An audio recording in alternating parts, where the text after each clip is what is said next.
আসসালামু আলাইকুম। আপনারা সবাই কেমন আছেন? আশা করি আপনারা সবাই ভালো আছেন। আলহামদুলিল্লাহ আমিও ভালো আছি। আজকে আমি ডিম দিয়ে বেগুন দিয়ে রান্না করব। আর সেই রেসিপিটা আমি আপনাদের সাথে শেয়ার করব। এখানে আমি একটু পেঁয়াজ নিয়েছি আর একটু লবণ নিয়ে নিয়েছি। আমি একটা ডিম ভেজে নিব। আর বাছতে বলে নিচ্ছি, আমার চ্যানেলটা সাবস্ক্রাইব না করলে দয়া করে সাবস্ক্রাইব করে দিবেন। লাইক, কমেন্টস করে আমার পাশে থাকবেন এবং ভিডিওগুলো ভালো লাগলে শেয়ার করে দিবেন এবং বাসায় অবশ্যই ট্রাই করবেন। ট্রাই করে আমাকে জানাবেন যে আমার রেসিপিগুলো আপনাদের কাছে কেমন লাগে। তো বেগুন দিয়ে ডিম দিয়ে কিন্তু রান্নাটা খেতে খুবই মজা লাগে। আমার বাসার সবারই খুব পছন্দ। তো আপনারা চাইলে এখানে একটা ডিম দিয়ে আমি এখানে ২ টা ভাগ করে নেব। তো এখানে আমি সুন্দরভাবে ডিমটাকে ভেজে নিচ্ছি। আমি বাসায় নরমালি যে রান্নাগুলো করি, আমি এই রান্নাগুলো আপনাদের সাথে সবসময় শেয়ার করার চেষ্টা করি, যেন আপনারা দেখেই চাইলে বাসায় উপকরণ দিয়ে সেই রান্নাগুলো করে ফেলতে পারেন। এবং খুব সহজেই দেখতে পাচ্ছেন আমি রান্নাগুলো প্রতিটা রান্না এমনভাবে দিই যে খুব সহজভাবে আপনারা সেটাকে রান্না করে ফেলতে পারেন এবং বাসায় উপকরণ দিয়ে করতে পারেন। আলাদা কোনো একটা খরচ বা ঝামেলার প্রয়োজন হয় না। তো যাই হোক, এখানে আমি ডিমটাকে সুন্দরভাবে উলটপালট করে আমি এখানে ভেজে নিয়েছি। আর এখানে আমি ২ টা বেগুন কেটে ভিজিয়ে রেখেছিলাম। বেগুন থেকে প্রচুর পরিমাণের কালো পানি বের হয়। এজন্য আমি একটু কষিয়ে ধুয়ে নিয়েছি। আর এখানে আমি একটু লবণ আর হলুদ, মরিচ, ধনিয়া গুঁড়ো দিয়ে বেগুনটাকে মাখিয়ে আমি এটাকে ভেজে নেব।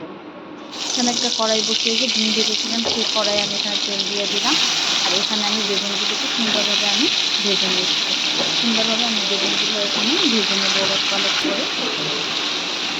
দেখতেই পাচ্ছেন আমি এখানে বেগুনগুলো সুন্দরভাবে ভেজে নিয়েছি। সুন্দরভাবে সফট হয়ে যাবে বেগুনগুলো ভেজে আর ডিম ভেজে বেগুন ভেজে এই রেসিপিটা কিন্তু খুবই খেতে অসাধারণ লাগে। আপনারা কিন্তু বাসায় অবশ্যই ট্রাই করবেন। আর কে কে আগে থেকেই জানেন বা খান অবশ্যই আমাকে কমেন্ট করে জানাবেন। এখানে আমি আরেকটু পরিমাণের তেল দিয়ে দিয়েছি। এখন আমি এখানে পেঁয়াজ কুচি দিয়ে দেবো। আমি পেঁয়াজ কুচিটা দিয়ে দিয়েছি, দিয়ে আমি এটাকে ভেজে নেব। আর দিয়ে দিচ্ছি আমি এখানে অল্প সামান্য পরিমাণ মতো আদা রসুন বাটা দিয়ে আমি এটাকে নেড়ে সুন্দরভাবে ভাজা করে নিচ্ছি। দেখতেই পাচ্ছেন আমি পেঁয়াজটাকে সুন্দরভাবে ভাজা করে নিচ্ছি। এখানে আমি সামান্য পরিমাণে লবণ দিয়ে দিলাম, কারণ আমি বেগুনটাও লবণ দিয়ে ভেজেছি। তারপর আমি এখানে ডিমটাও লবণ দিয়ে ভেজেছি। ভেজে আমি এর জন্য এখানে আমি অল্প পরিমাণে লবণটা দিয়ে দিলাম।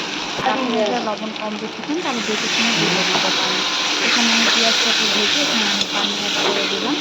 পানিটা অ্যাড করে দিয়ে আমি এখন হলুদ, মরিচ, ধনিয়া গুঁড়ো অ্যাড করে দিব। দিয়ে আমি এটাকে সুন্দরভাবে ভালোভাবে কষিয়ে নেব যতক্ষণ পর্যন্ত না তেলটা উপরে চলে আসে। এই যে দেখতেই পাচ্ছেন আমি হলুদ মরিচের পরিমাণটা অনেক বেশি দেইনি, অল্পই দিয়েছি।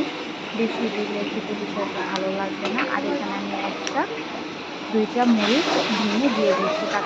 কাঁচামরিচটা দিলে তরকারিতে ফ্লেভারটা খুবই সুন্দর আসে এবং ভালো হয়। আর এখানে আমি সামান্য পরিমাণে একটু জিরে গুঁড়ো দিয়ে দিচ্ছি। দিয়ে আমি এটাকে নাড়াচাড়া করে সুন্দরভাবে আমি কষিয়ে নেব।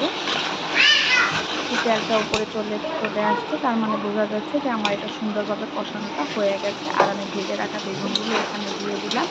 দিয়ে আমি এটাকে সুন্দরভাবে নেড়ে নেড়ে আমি ডিমগুলো এখানে দিয়ে দিব, যেন ডিমের ভিতরে মশলাটা ভালোভাবে সুন্দরভাবে ঢুকে যায়। দেখতেই পাচ্ছি আমি এখানে ডিমগুলো দিয়ে দিলাম। একটা ডিমকে আমি সুন্দরভাবে ২ করে নিয়েছি। ২ করে আমি এটাকে উলটপালট করে দিচ্ছি, যেন মশলাগুলো সুন্দরভাবে ঢুকে যায়। তো আমার রেসিপিগুলো ভালো লাগলে অবশ্যই শেয়ার করবেন, বাসায় ট্রাই করবেন। তো সবাই ভালো থাকবেন, আমার জন্য দোয়া করবেন। আজকের মতন আমি এখানেই বিদায় নিচ্ছি। আল্লাহ হাফেজ।